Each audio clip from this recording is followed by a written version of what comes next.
Hey guys, there's not much that I want to say today, but I just I want to say thank you to everybody who watched the video on IDubbbz. That was absolutely awesome. I have never gotten that many views on a video before, and well, this is very low effort content, and I'm not very consistent, so you know, over 700 views is pretty decent for me, given that well, this is not something I really do professionally or have any desire to really do professionally. This is something I just do in my spare time. So it's not like, hey, this is like the greatest thing that's ever happened to me or anything like that. Nah, but I do appreciate it. It is a small little thing, especially since you don't know how many of those views are actually bots or not. But there's a good deal of comments on it, and there's 5 so far. But again, I can self deprecate all day, but honestly, thank you for real for actually watching that video and giving it so many likes. I don't know what exactly in the algorithm caused that to blow up, but hey, it is what it is. So, I appreciate me just regurgitating. Appreciate you guys watching me regurgitate information that I have heard from other YouTubers to just spread the notice to, some of my close friends that hadn't watched those kinds of videos. And maybe I hit some new people that also didn't know about it. So I'm happy with it. Now, besides that, I guess what I would like to talk about is a few things I discovered today unrelated to the IDubbbz situation. So, one, there is this website called Social Blade that I used a lot, and I pay money, obviously, in order to use it to its fullest extent. Specifically, I used it to track how many Twitter followers I had. I call it Twitter X now, in recognition of Elon naming it after his son, who has gone through a transition and has now become estranged from him. I just prefer the old bird logo, and I prefer the name Twitter over X, but I can understand why he named it that, which is why I call it Twitter X. But anyways, Social Blade has for the longest time kept track of YouTube and Twitter, uh, giving detailed statistics on how many subscribers, how many followers you have, what your growth rate is, and what you're likely to have after a certain amount of time if the growth rate continues on a steady course as it had been for the last month or two. Now, my Twitter profile has gotten over 1,000 followers. Now, these are not followers that are consistently seeing my material, but I know that the majority of them are actually real people because any accounts that I am sure of being bots, I will block, which automatically takes them off your follower list. So I have way more followers on Twitter than I do subscribers on YouTube. And I was keeping track of the statistics for it.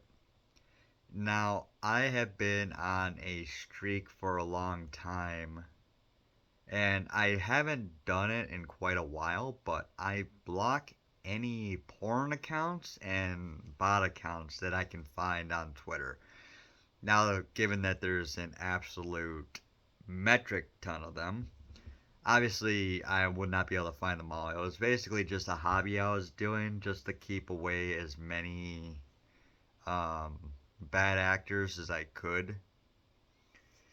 And I have started to unblock people who are like hardcore leftists because the concern is that because I am part of the military, but again, nothing I say or do is representative of the U.S. military or the DOJ.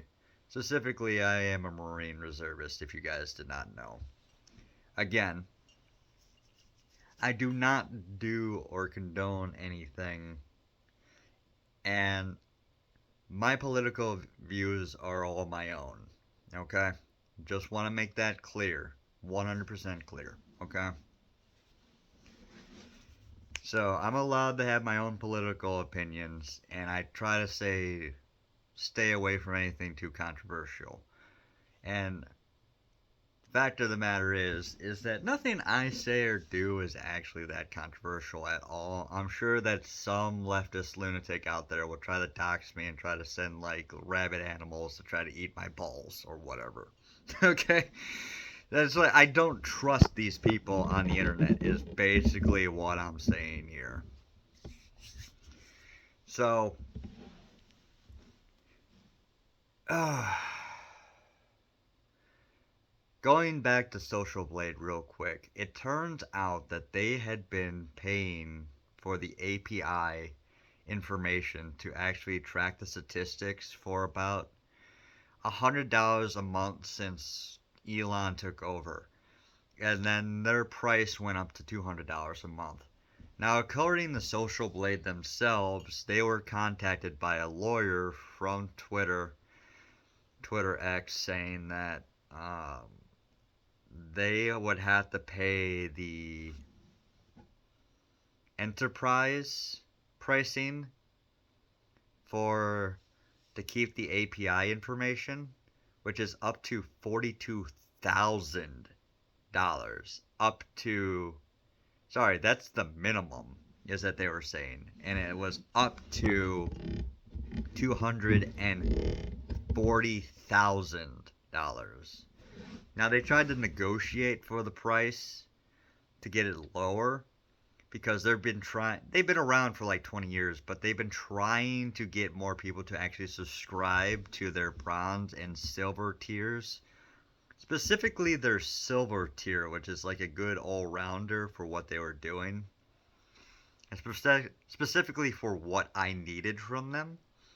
And they said that without taxes and other fees and operating costs, they said it would take 1,800 and something or other people to subscribe to their silver tier in order to even break even with that.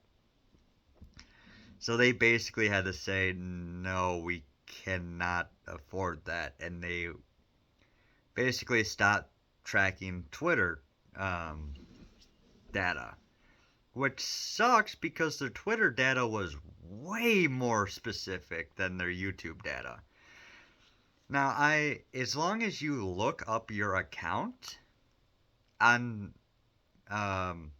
whatever it is, I think they have Facebook, they have TikTok, they have Instagram, and they have YouTube, and I think there was one other that they have still, and then they had Twitter. Their information that they were getting about Twitter was way more specific than anything they would ever gotten off of YouTube.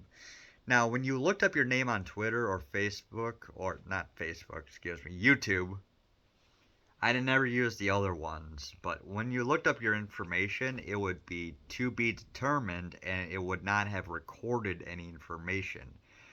Specifically, their system is set up that if no one is looking for a person, then the information is not recorded. But as long as someone is consistently trying to look up the information, that person's account information will be uploaded to their server for your viewing pleasure. And now they don't have the Twitter information anymore, and I didn't have any information on my channel from YouTube.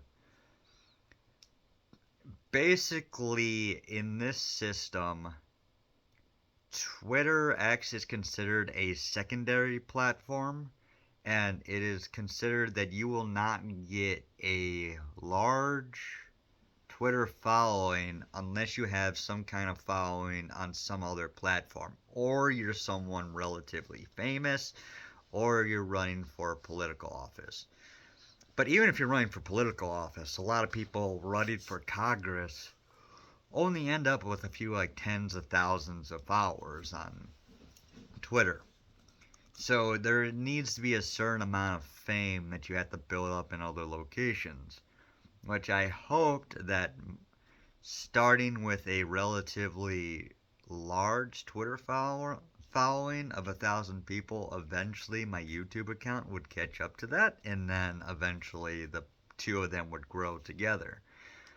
Which is actually the same argument that Social Blade was making, is that they wanted to grow together with Twitter so that they were negotiating a lower price in order to become more popular and bigger so they can track more statistics and make better modeling so that as they grew in popularity, Twitter would also grow in popularity. Now, kind of a long shot since Twitter was already big and Social Blade is not.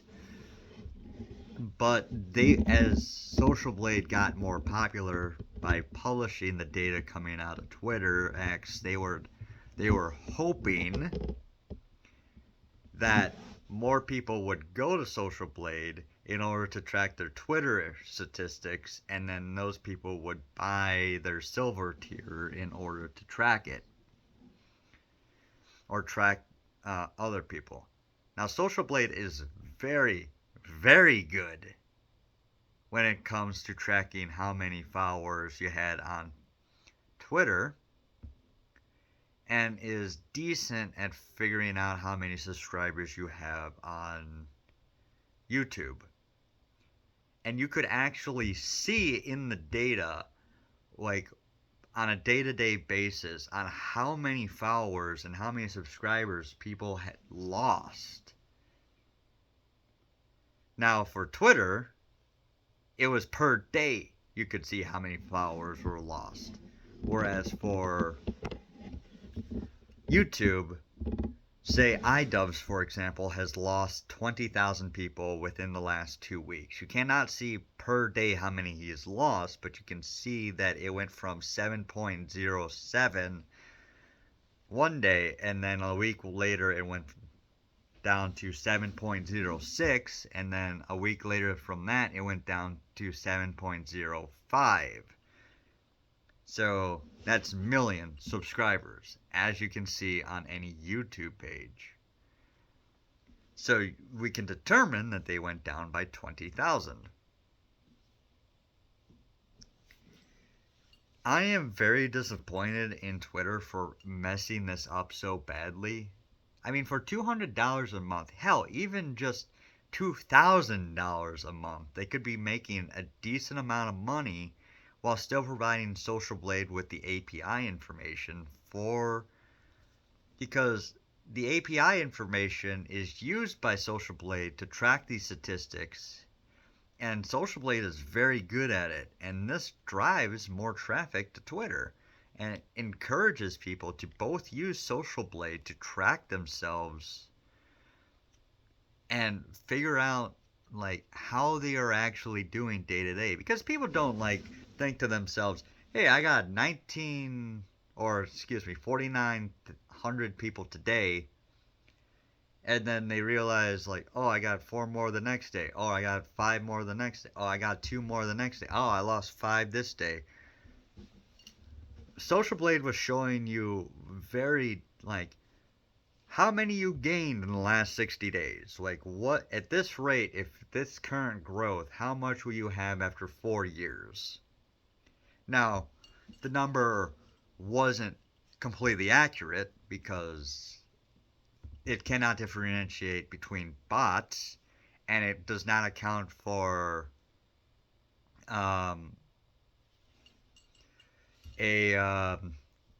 anything other than a linear growth. Let's go with that, okay? Now, I was tracking this data on Social Blade, and then I was tracking how big my growth would be at different rates, whether if it was exponential, quadratic, or linear, like how much it would be after a certain amount of time, and I plotted this all into an Excel sheet. Just because it was a hobby, and I wanted to see like what rate of popularity I could actually gain. And then I realized that, hey, like about a third of my followers were bots. So I started to eliminate those. And then when you eliminate like a fourth of your followers, obviously Social Blade going by a linear progression would show you as having no followers by a month. So I would have to wait 2 months, and then after I got rid of all the bots, it would go back to normal. And then that's when I started to block all the most rabidly insane people like Hassan Piker, who are likely to try to dox you and his followers. Like, but you don't want to block, you don't want to use like that system to block all the followers at once, because some people on the right or some people in the center or some moderate leftists that you can get along with just fine um, would be blocked too. So it is a very interesting balancing act, especially when you're blocking all the bots. Anyways, the whole point of all of this is just to show like how serious of a hobby this was for me and why I kind of slowed down a little bit with the YouTube and Twitter, because I want to be in a position where I can talk to you guys without being overly concerned about people trying to go after my friends and family for my very moderate takes. In all honesty, my takes are very moderate. But, you know, when you're criticizing people who literally support or seem to support terrorists, their fandoms can be insane. And they can do pretty radical stuff to try to intimidate people, especially since we're talking about literal terrorist supporters here, or alleged terrorist supporters. Because a lot of these people will try to be terroristic and try to terrify you to shutting you up. Especially since I have a career possibly to lose. Now again, as moderate as I am, even if they figure out my exact command that I'm with, if they were to show this to my command would be like, "Oh, just be careful. Just don't say like the N-word or anything like that." Now, obviously, there would be like higher restrictions on myself, but there are guys out there who are in the military who do give their own takes on things. Specifically, I'm thinking of... Oh god, it's an air defense artilleryman in the army, and I can't think of his name right now. And he basically says that like everyone in the government or everyone in Congress is basically corrupt, and he's very non-specific about which political party he supports. But again, he was a higher ranking dude, and my political beliefs again do not reflect on the DOJ, and I've made that very clear. And again, I have supported both sides of the aisle before, so it's not like I think like Democrats are like unsalvageable or anything like that. So, god, it's just so weird. Like, because I'm allowed my own political beliefs. I'm allowed to express my own political beliefs. I'm not allowed to campaign for people. And I'm allowed to express myself as long as I don't say anything like extreme. Not that I have any extreme views, honestly. It's just like a delicate balancing act when I talk about things like this. Especially since, you know, being in the military is not the end-all be-all for me, even though I do want to retire from it at one point. But it is something that, you know, you gotta be careful about. The other thing I wanted to talk about is I was testing the limits of Grok on Twitter X. Now, for Grok, I was specifically asking questions on the Talmud. And I've been listening to Nux Taku, or Nuxanar, I think is how you pronounce that. And he specifically points out that a lot of the things from the Talmud are mischaracterized. One of the more interesting ones that I'm very open-minded, but I'm not the kind of open-minded that Candace Owens is, because she has gotten to the point where she doubts everything and doesn't have an anchor of knowledge that she believes in. So any conspiracy that she hears, she gives too much credence to without looking at outside information.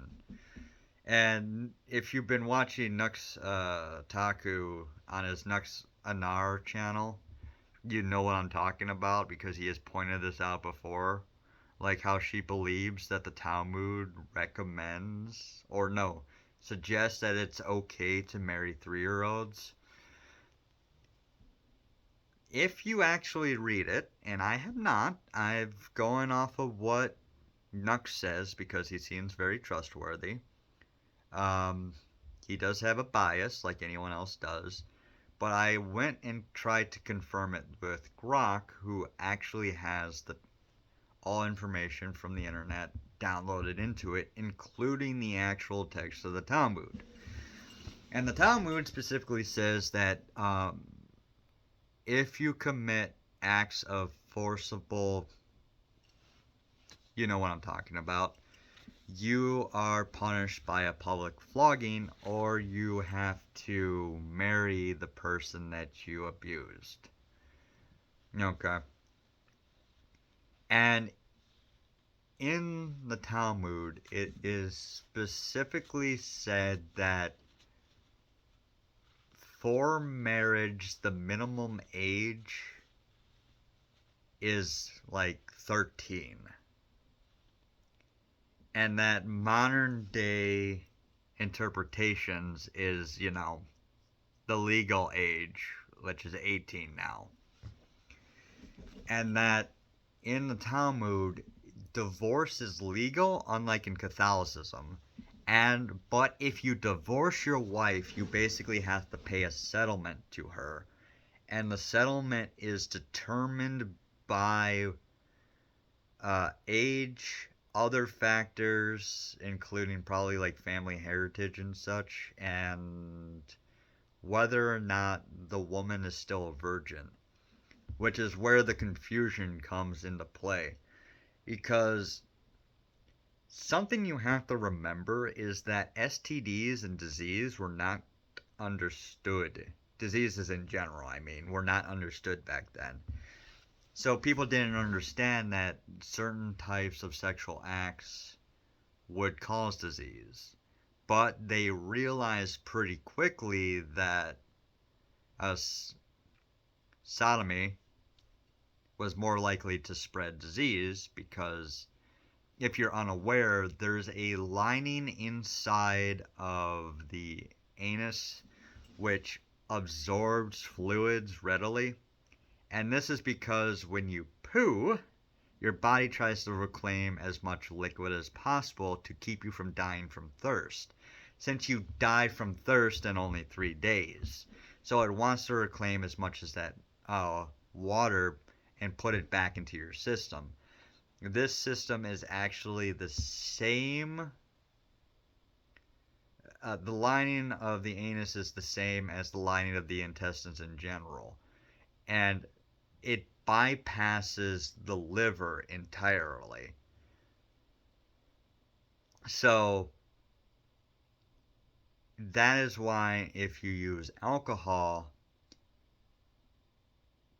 up there, you get drunk instantly and it can, end your life. because it makes you drunk instantaneously, since it completely ignores and bypasses your liver and your kidneys.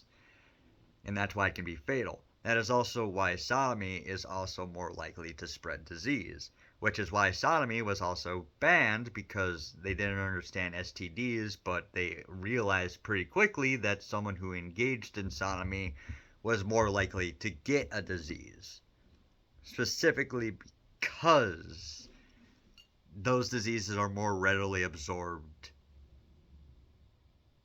anally. And this is why in the Talmud it says that going from inference, this is why in the Talmud it is said that virgins get a higher settlement, because they are less likely to have some STD, which is why, and from a modern standpoint, it can seem a little bit distasteful, but from the standpoint of the time period in which these rabbis were arguing with each other, it makes a perverse amount of sense. That if someone was sexually abused, that would mean they're not a virgin, more likely to have a STD, which would be considered a punishment from God, and therefore they would get a lower settlement. And that's not their fault, but it's just the fact of the matter. It is a dark, disturbing fact of the matter that if you had been sexually abused, you would more likely, not more than likely, more likely have some kind of STD, which they did not understand back then, but they could tell that if, sodomy or sexual abuse had occurred, that the person who this had occurred to was more likely to get sick from something they didn't understand, but humans are smart and they link the two events together, which is why this became a religious law. Now, it can be a little bit disturbing that flogging was the punishment for abuse of children, but the Talmud also specifically says that excommunication is possible. Now, flogging for the Romans, Grok specifically said that flogging for the Romans was more likely to lead to death than flogging from Jewish people, because Jewish people used just leather, whereas Romans used leather wrapped around like rocks or sharp glass, like stuff that was more likely to cause open wounds that would lead to infection. Now, excommunication depends, because that's not necessarily exile. Excommunication may mean that you can still live in your village, it's just that no one can talk to you and no one can help you. But you would still be able to theoretically interact and trade with people, so that you're less likely to starve as opposed to exile. I don't know, that is a very interesting thing about this whole situation. Basically, is what I've learned is the Talmud isn't as dark and evil as people make it out to be, because duh, if it was, they wouldn't let it be public, or they would publicly denounce it and then study it in private. Because people aren't stupid. If there was a grand conspiracy, they would try to hide the grand conspiracy because they don't want to be mistreated. So I would recommend to anybody who thinks the Talmud is this evil document to actually go and actually, read it, like the Bible, because Specifically, cat, don't do that. She's scratching on stuff. Um, if you go and when I used Grok, I mean, God, that distracted me heavily. When I used Grok and I asked about the Talmud, it's specifically mentioned the Old Testament, the Book of Deuteronomy in specific. Which, to be fair, there is a lot. If you actually read Deuteronomy, um, people would say it's problematic, but I mean, it's the Bible. Okay, things were different back then, and I'm not going to denounce anything in the Bible. Because one thing people do not understand is that you have to take in historical context to these things. And you have to realize that the historical contents make sense. And you cannot look at something like the Bible and try to judge it based on a modern sensibility. The cat's right here and distracting me again. Because if you judge everything from a certain time period by modern standards, it gets really ridiculous really quickly. Because again, it's like, why did they denounce sodomy? Because it spread an unknown disease that had no cure. It spread unknown diseases that had no cure. They didn't understand germ theory. It's just scientific fact that sodomy is more likely to cause an STD to spread rapidly through the body, since it literally bypasses every single defense mechanism in the body except for the immediate immune system that's present in your bowels. Which, by that point, most of the things that will have infected you would have been killed by the stomach acid and the different enzymes in your body.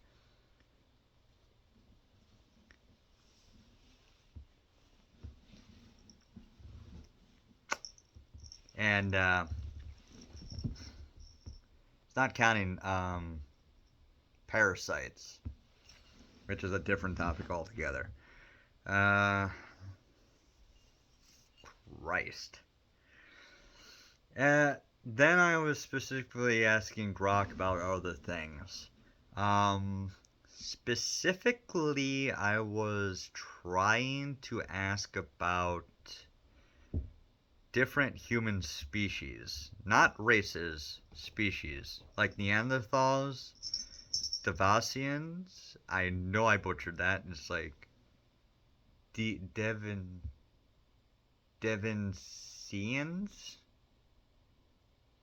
and then Homo habilis Genesis. Oh my god, it's such a long term. Ah, God. Um, Anyways, I'm sorry, I'm collecting my thoughts right now. So, what has fascinated me for a long time is the idea of racism. And not specifically, like, whether or not.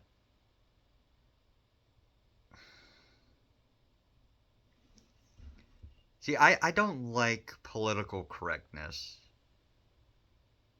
Statistical analysis is important. It can be used to show like what groups of people, what races commit the most crimes, but it's not the end all be all, because you got to go through cultural differences, economic situation, and whether or not they have, like, the people of the race themselves have put themselves in a position mentally to associate more with each other than with humankind as a whole. Meaning that people who divide themselves and characterize themselves or put themselves into certain boxes.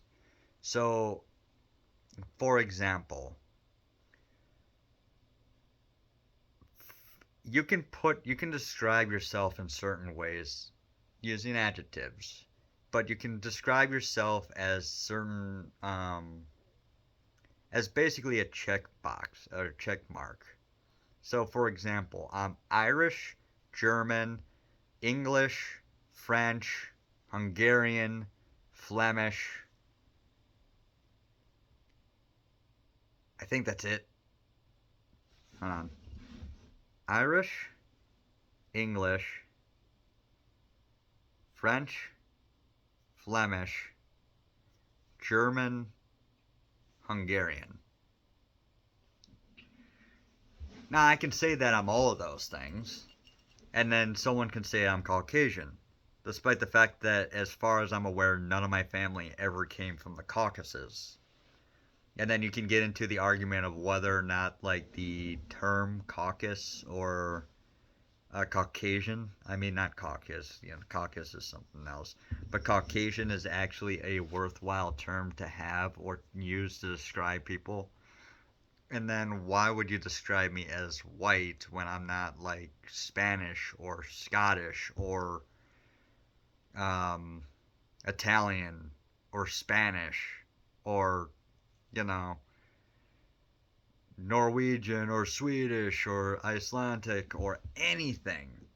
Like, why would you characterize one type of white person as being. Why would you take all races in Europe and make them into one race? And then you would say that everyone in Africa is black, which is not the case either. Because a lot of, like, for example, the nobility of Egypt was Greek for a long time. And they hardly ever interbred with the actual natives, but the natives themselves aren't considered black. They would be more Mid-Eastern, more locally, um, more localized to the Middle East than they would be to, say, South Africa. Because the actual people that you would consider black would be south of the Sahara Desert and the swamps south of the Nile Valley. What? Yeah, south of the Nile Valley, because going down the Nile, you go north. The Romans tried to actually find the source of the Nile, and they could not find it because the further south you go upriver from the Nile, you hit a whole bunch of swampland. So very little population exchange happens between about mid-Africa and northern Africa. And there was no navigation, there was no settlement of Madagascar by Africans, because down that far south, the trade winds always go to the west. So if you tried to go east to Madagascar from Africa, you just couldn't do it. The winds would always blow you back to the continent. So the people who actually settled in places like Madagascar and in that local region actually came from India. So you would get distinctive populations that were separated vastly from one another. And that's where we got our different races from. But Gronk does not recognize race, saying that there's differences between them. This is where my interest in different human species come from, because when you take into account that we were interbreeding with at least two different races, Neanderthals and the Davisians, and again, I'm butchering that name. I can see it clearly in my mind. It's like Devosians, something like that. they found that like 1 to 2% of DNA in the human genome is from Neanderthals. Now, that is kind of a misnomer because every human on the planet is at least I want to say a 20th cousin from even our most distantly related living relative. It's something like 20th cousin. So we are all 99.9% genetically similar. Maybe even as much as 99.99 genetically similar. However, we are 99.7% similar to Neanderthals. So that is the part that always confused me. If we are 99.7% similar to Neanderthals, then how is 2% of our genome Neanderthal? Which is quite the hell of a question. That would mean that the difference between us is 0.2%, and 2% of that is Neanderthal DNA? Question mark? Because now you get into percentages of percentages. And then the Divisions, it was 99.7 to 99.8% similar. And I have had this chart in my phone for a long time where it shows the bottleneck in human history, where some huge disaster happened where our population was reduced to as much as, and I'm saying as much as, not as little as. We had at one point only about 10,000 humans left. Like, we almost went extinct. It is so egregious that we can actually, like, narrow it down to almost a single female that kept us alive. Or, like, it is that insane how close we came to extinction. And then we exploded back in population, eventually producing or two other sister species that became distinct species and then interbred back in and then left a marker inside of our human genome. And then there was a third species, that Genesis, that Hebel Genesis. Again, it is such a long word, but it is another human species that seems to have survived in Africa and interbred with the humans in Africa. To the extent that if you go to South Africa and find like someone whose family has not interbred at all with anyone from Europe, you will find that they are 0.01% Neanderthal compared to the 2% average, or the 1 to 2% average that you will find in Europe. Whereas this population that we found in Africa, this Genesis population, is called a ghost population because we do not have the genetic fossils to prove it, but we can see it clearly in the genome in Africa. So I was specifically asking, like, how many distinct races there are, because there are people who have been, like, so separated from each other for such a long time that you can actually see, like, how distinct the genome is from each other. Like, again, pure South Africans not having, like, any Neanderthal DNA in them whatsoever, but this ghost population appearing in them instead.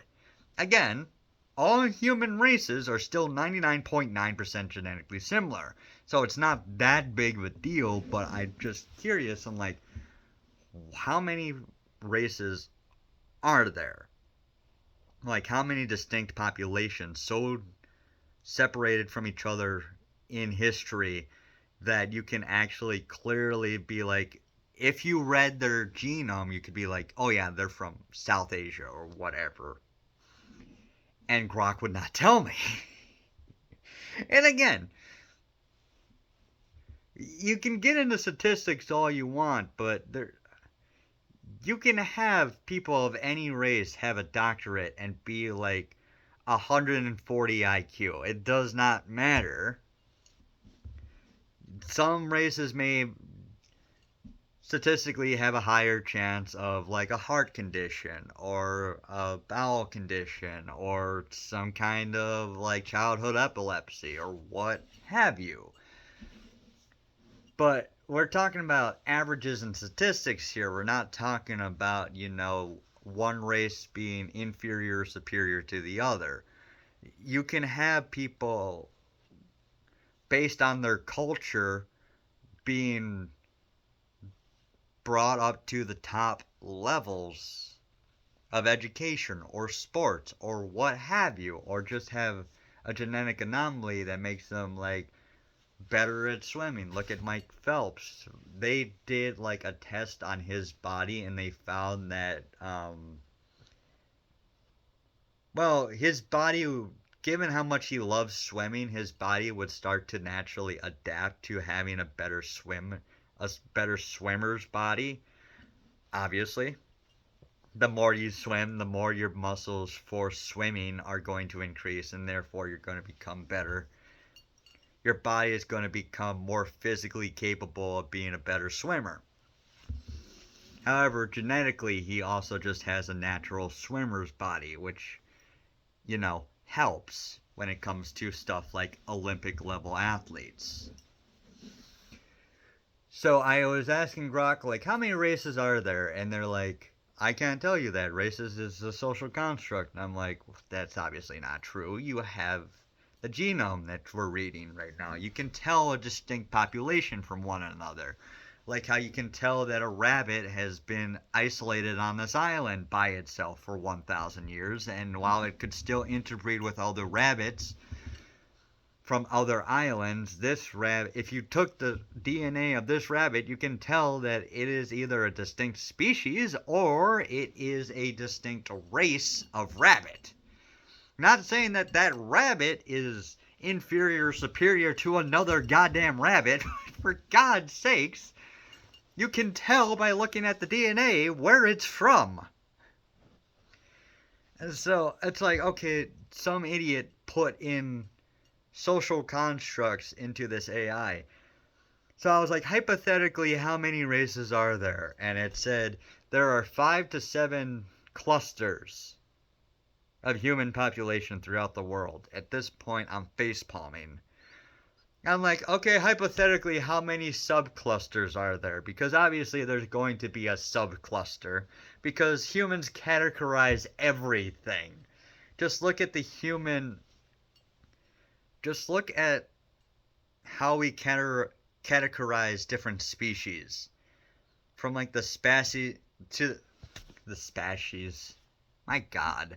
Species, genome, family, subfamilies, and all the other different categories from the hierarchies. And it said that there's 38 subclusters. And this just brought me down a rabbit hole. Just like, how much is this thing going to justify racism to me? And I was like, eventually I got to the point, I'm like asking it, hey, back, like, a lot of modern day black philosophers think that they should avoid white people at all costs. Is this racist? And it said no. And I was like, okay, it's not racist for black people to not want to be anywhere around white people. So I asked it about Scott Adams, who said that he has tried to like be a good person to black people, and he's found that a lot of the race grifters and like urban areas do not accept him. So he was basically like, "Hey, maybe it's better if we just go live in like a high-end community and then just let things sort themselves out."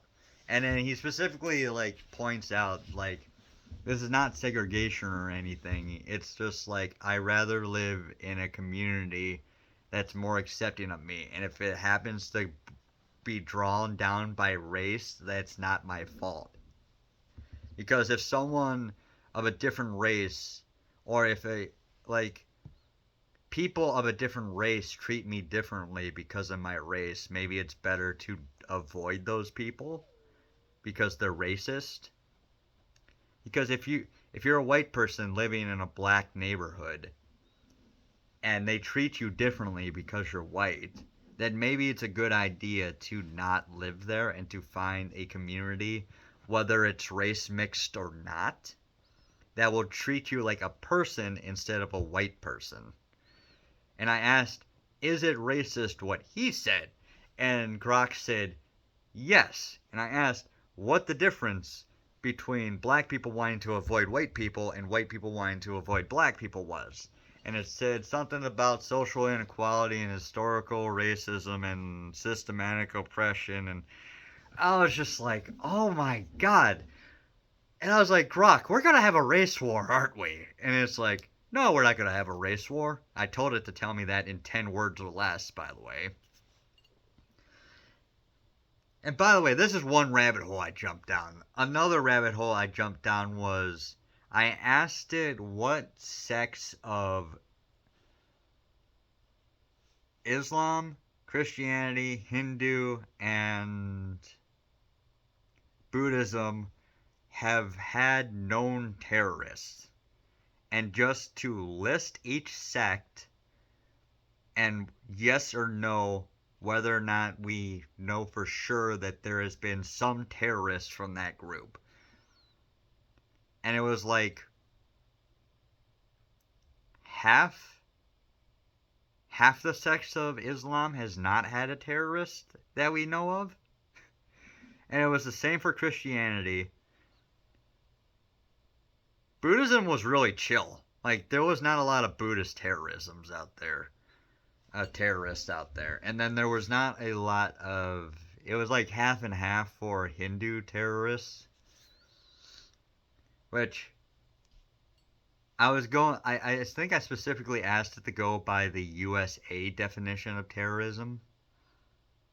And obviously I already knew that there were sects of Islam that has never in recorded modern history had a terrorist come from that sect. But I was surprised that it specifically said that certain sects of Sunni and Shia had never had terrorists come out of their sects either. Now, if you don't know, Sunni and Shia are the two major sects, and Sunni consists of somewhere from 75% to 90% of all Muslims, or Islam practicing Muslims. But Sunni and Shia are both subdivided in a bunch of different sub-sects within those two sects. And I was surprised that certain sects of Sunni and Shia have never, as far as we're aware of, produced a single terrorist. And I was like, huh, interesting. Because, like, the reason is that I want to know this information specifically is one, because it's interesting. Because, God, is it interesting that we are actually made up of 4 different human species instead of just one human species? That's pretty cool. And, like, where are we seeing where these species have interbred with humans the most? And that is interesting to me because we know for a fact that Neanderthals caused certain Neanderthal DNA has led to an increase in certain diseases within Europe. That certain diseases are linked to Neanderthal DNA. So it's interesting to note, because not to get into like genetic altering that much, but certain diseases such as schizophrenia may only be cured with understanding the human genome and not changing the human genome to get rid of it, but to minimize it. So, for example, in our bodies, we have what's called retroviruses. These are viruses that have introduced themselves into the human genome. They infected one of your ancestors way back in the day. And viruses specifically insert their own DNA into your DNA, usually adding in corruption inside of RNA, but also possibly into DNA. And this corruption can lead to disease, like schizophrenia. But these retroviruses are often inert, not being active. So while you have the marker for a retrovirus that could cause schizophrenia, you yourself don't have it. Now, everyone hallucinates, as far as we're aware. We have found evidence that everyone may occasionally, out of the corner of their eye, see somebody that's not actually there. Like, you're walking down the street, you see, like, oh, there's, like, someone walking, like, on the other side of the street, and then you look over and then there's no one there. And that might happen, like, exactly one time in your entire life. Because, like, you're just super tired and your mind played a trick on you. Now, that may not be, like, coming from the schizophrenia that's inherently stuck in your DNA, but maybe that's part of it. We don't know for sure. There's a lot about the human genome that we simply do not understand, and do not take at face value what a geneticist tells you. Because there's so much we don't understand that some random off-the-wall theory could be completely correct, and we won't know it for the next, like, 50 years. Now, don't believe some random off-the-wall cracked theory like I just postulated myself, but it's just something to keep in mind. Anyways, back to the retrovirus. This is something that's stuck in our DNA, and it may be your DNA when you're when you're conceived. Your DNA from your mother and your father come together and they swap some bits of it. Like a small bit of the DNA will break off from the father's DNA and combine with a small broken off bit from the mother's DNA, combining the DNA in a new way that increases genetic diversity inside the human population. However, by doing this, it can cause unforeseen consequences, causing a new genetic trait to appear that is unlikely, but also within the realm of possibility. That's why when you look at someone's DNA, if you look at my DNA, it will say something like 40% chance of having blue eyes, 30% chance of having green eyes, and then 30% chance of having brown eyes. Like, you cannot look at my DNA and say for sure that I would have been born with my blue eyes because of the way the DNA recombines. It's like a percentage chance. It's like a roll of the dice. Well, when you're conceived and that DNA finalizes itself, it can accidentally reactivate one of those retroviruses and cause schizophrenia.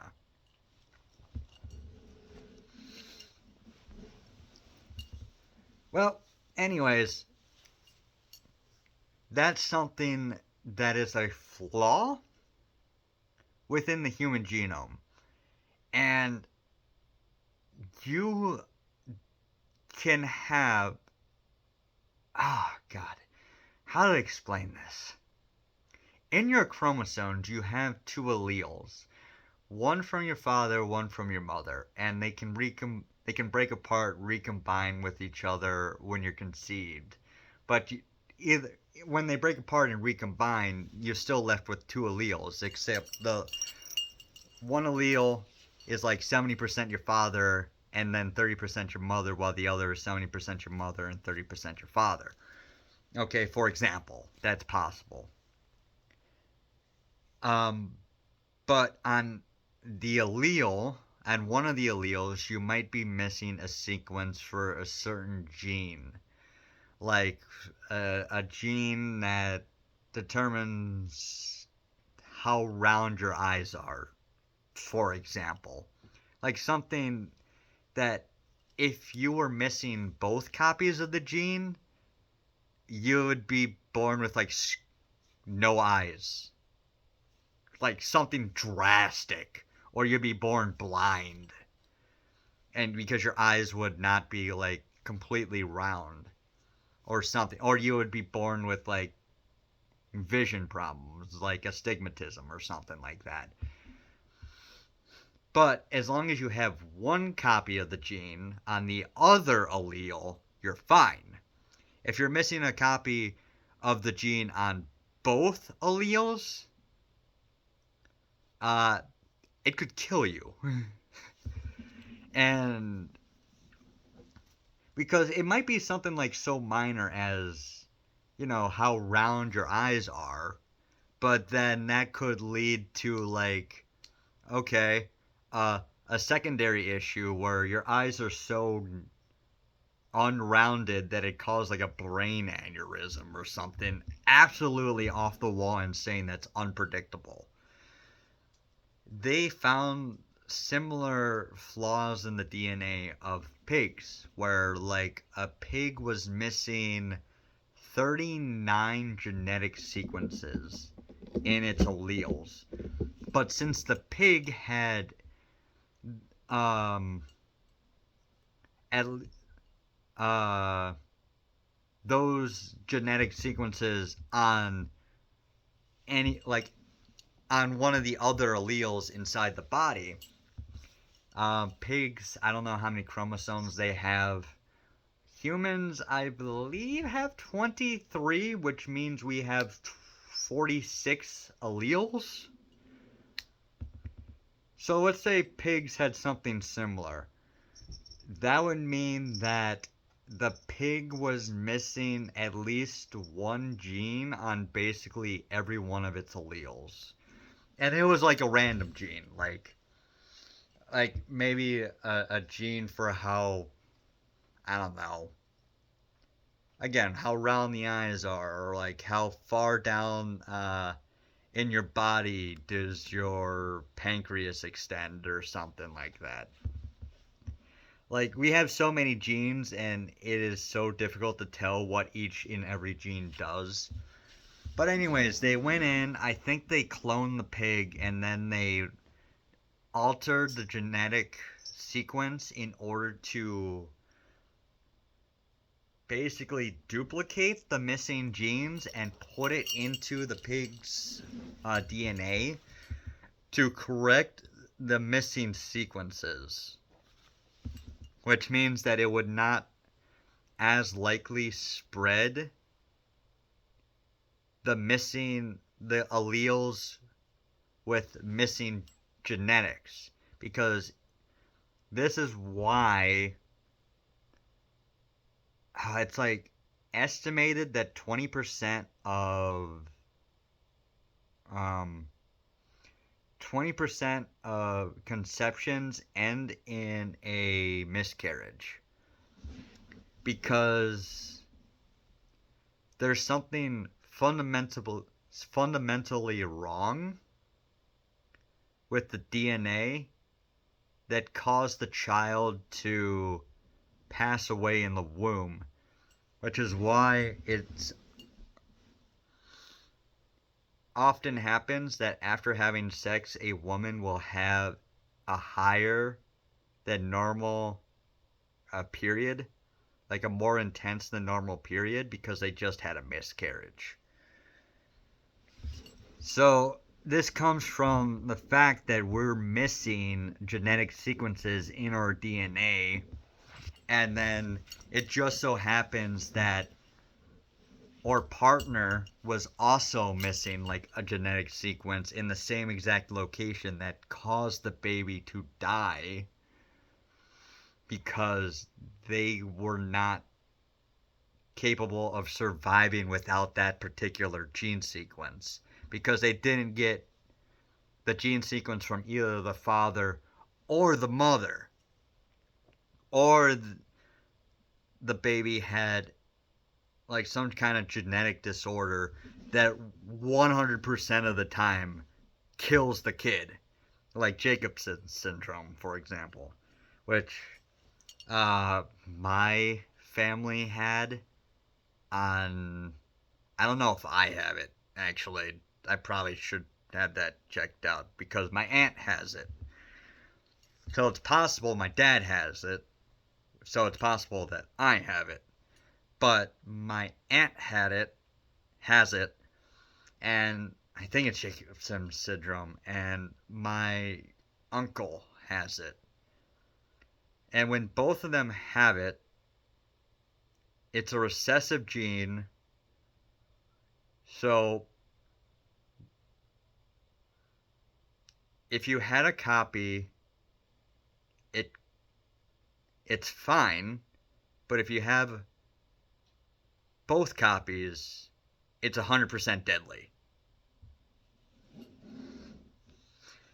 Now, the DNA sequence that causes Jacobson syndrome, if you change that sequence, which again, it's 100% deadly, if you change that sequence and you take that out of the human genome, will that affect negatively the mental or physical capabilities of the people who have that recessive gene?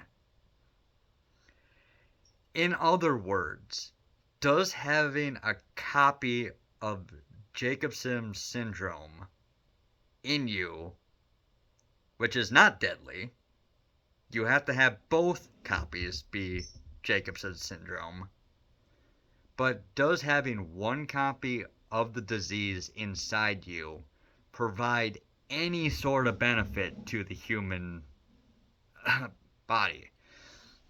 And the answer is, and this is why eugenics has been thrown straight out the window, is because we have no idea whatsoever.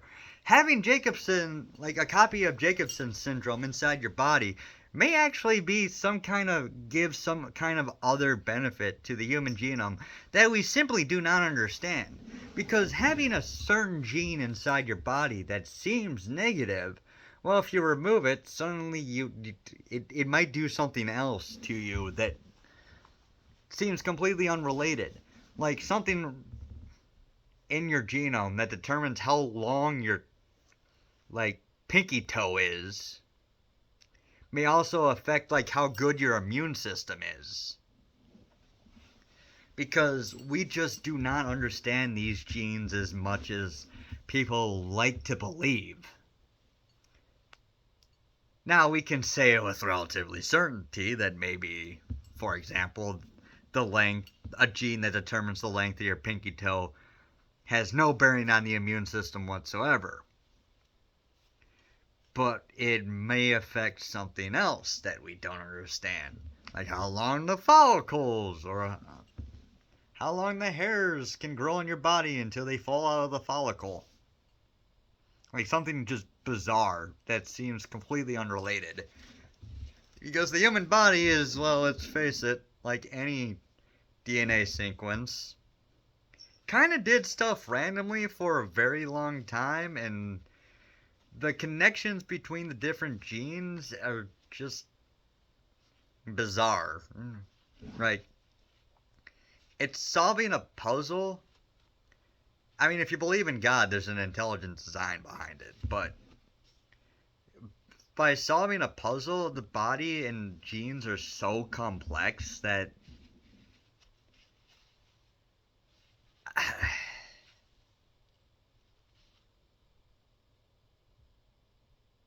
I mean, let's just say that eugenics is an absolutely disgusting and horrible, like, science, specifically for that reason, because it is impossible to determine whether or not, like, what exactly is considered a good gene because it's so subjective. And even if you removed a gene that you think is bad, it could actually, in the long term, hurt humanity because you actually need that gene to do something that we just don't understand. But this is what frustrates me so much, is that there's never any nuance to any of this. Okay? There's just no nuance to anything anymore. Like, people can't even talk about race. Or can't even talk about race in an equal fashion. Like, someone always has to be a victim, or someone even acknowledging that race is a thing, that genetic populations are different, that there is genetic diversity inside the human body, or inside the human population. They always say diversity is our strength, right? But then if you like, hey, this population of Asian people have been, or Indian people, oh God, there's a community of people out there who spent entire generations diving for pearls. And anyone who couldn't dive for pearls for over like 4 minutes would drown and they would die. So as time went on, the population got better and better at diving for pearls and holding their breath underwater and withstanding the pressures involved with going under. Because let's say you dive 90 meters underwater where you can barely see, but that's where like a lot of good pearls are. Well, now you're under 4 atmospheres of pressure. And if you came back up to the surface, I mean, it's mostly a physics problem at that point. But maybe these people became better at. What are you doing, you cat? Why are you, like, hiding? But these people would become better at dealing with the bends and recovering from the bends. And you can say, it's like that is a population who has certain genes that have prioritized diving for pearls. And saying that that's not a distinctive race from a group of people who have lived in Africa and chased down game for generations has adapted to become better at long distance running, for example. I mean, it's two different, very different sets of populations that have adapted to two very different circumstances. And to not acknowledge the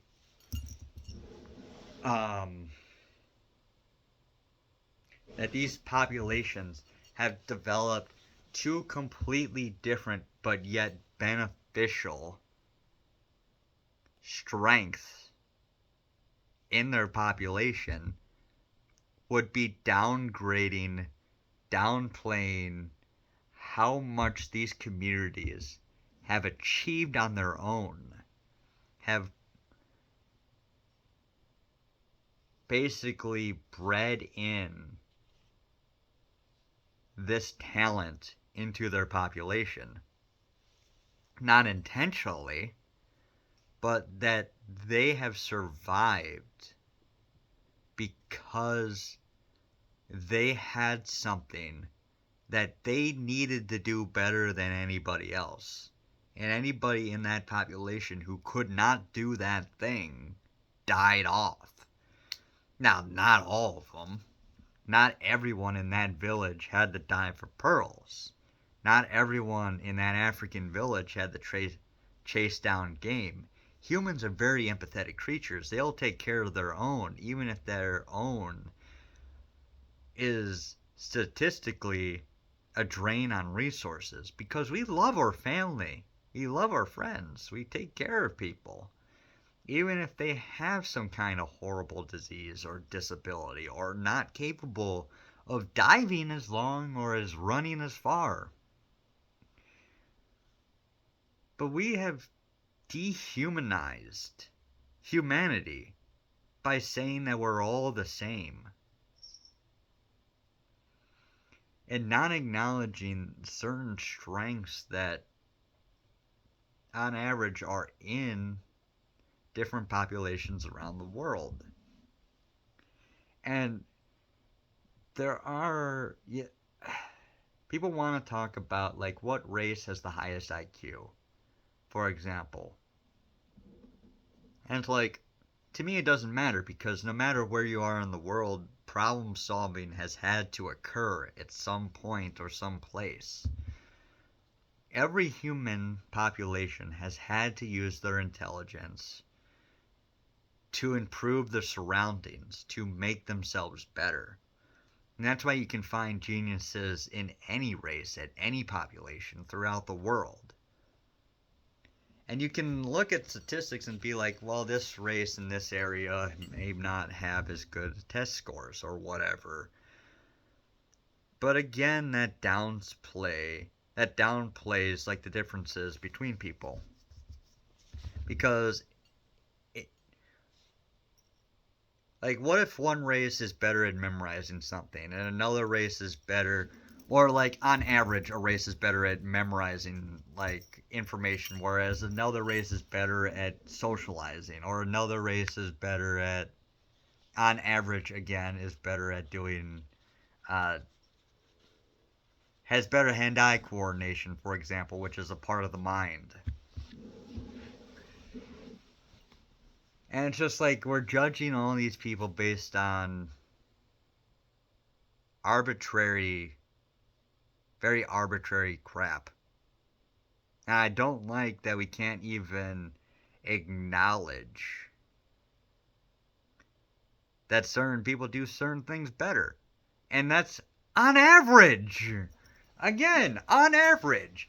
You might have an absolutely amazing white basketball player. You might have an amazing long distance, like, African. You may have someone who is absolutely, like, you might have somebody from, I don't know, the hottest parts of the Amazon rainforest, whose family came from like the Amazon rainforest, who was just absolutely amazing in cold weather for no explicable reason as far as we're aware, but just it's just, wow, this guy is very good at surviving in the cold because of some anomaly that has occurred in this population. And you can have geniuses everywhere, anywhere. But you can't acknowledge that, like, a certain population is just better at dealing with, like, certain diseases from mosquitoes. Because their entire population has had to deal with mosquitoes for the last, like, 20,000 years, and anyone who didn't have immunity to certain diseases ended up dying. We can't acknowledge that? Why? Because the people who want to put us in boxes and the people who want to eliminate all boxes are usually one and the same, and they're all racist. That's what this boils down to. And that's the funny thing.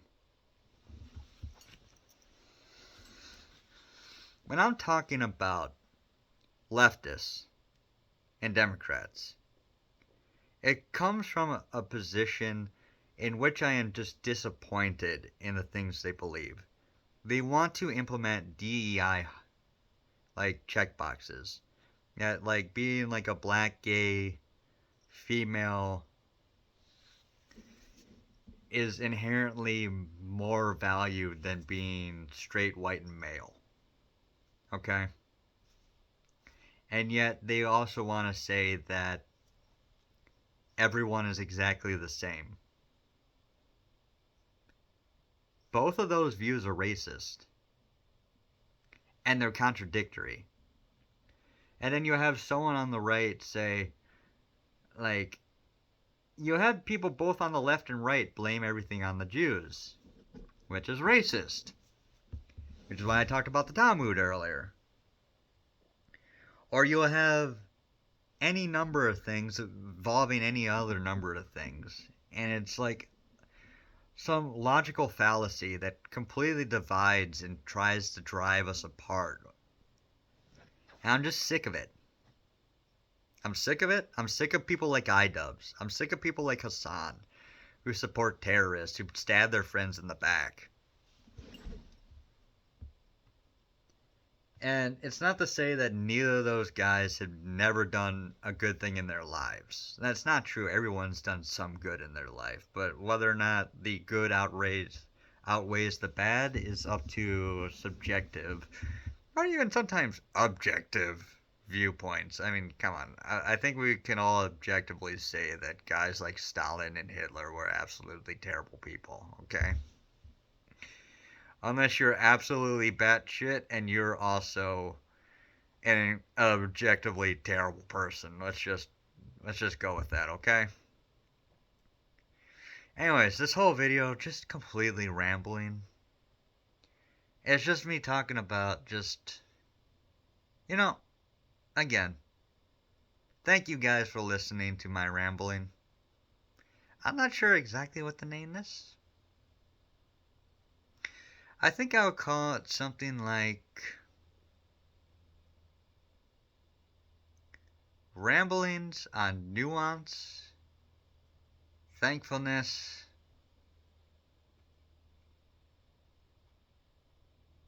and Misunderstandings, something like that. Yeah, let's go with that. That's it, guys. I gotta delete this video because, oh my god, it's gonna take up all my phone space. Bye.